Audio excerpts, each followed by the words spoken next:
Hi, I'm Timothy Riley, and this is my video review of Fiskars StaySharp Reel Mower. Before we get into details about the mower, well, here are all the components, plus my dog. Now I'm going to put it together and time it and see how long it takes me.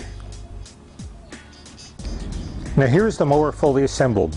It took me about 15 minutes. I'm not the world's handiest guy, so I imagine it could take other people as little as 10. I give the instruction book an A.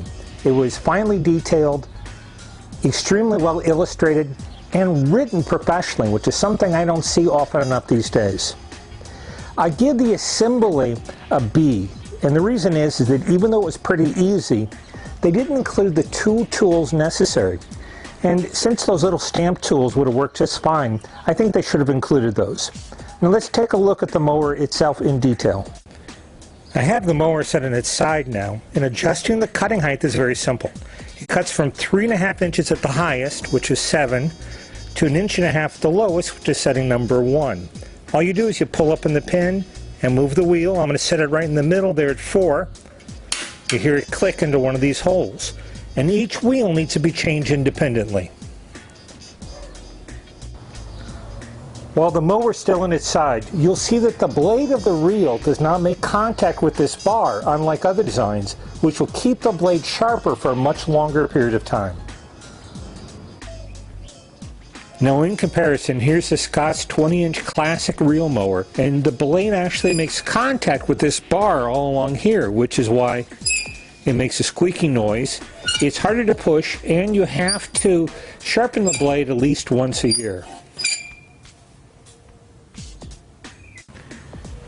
Now when comparing the two mowers side by side, you'll see even though they both have 5 blades, the Fiskars reel is much larger and easier to spin.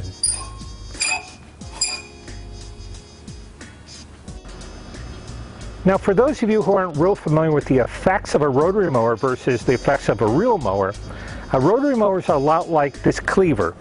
It hits the grass from the side and knocks off their tops. Now that's fine for coarse grass, but for very fine grass like this Bermuda, it can knock it down and kind of leave a jagged edge. Whereas a reel mower is much more like a pair of scissors, where it just snips off the top of the grass, leaving a clean, even edge.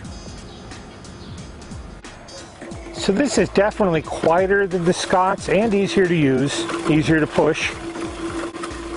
I think I'm going to replace my Scott's with this mower. I'm very happy with it. Now if I had to choose, I'd probably choose Fiskars' higher end model. I think they call it the Max, because it cuts more to the edge of the wheels and has a little wider cut. But I'm very happy with this. I'm going to be using it for quite a while. I think it'll require less maintenance, and it seems like a very well built unit. I give this mower 5 stars, and I hope that this review has been helpful to you. Thank you.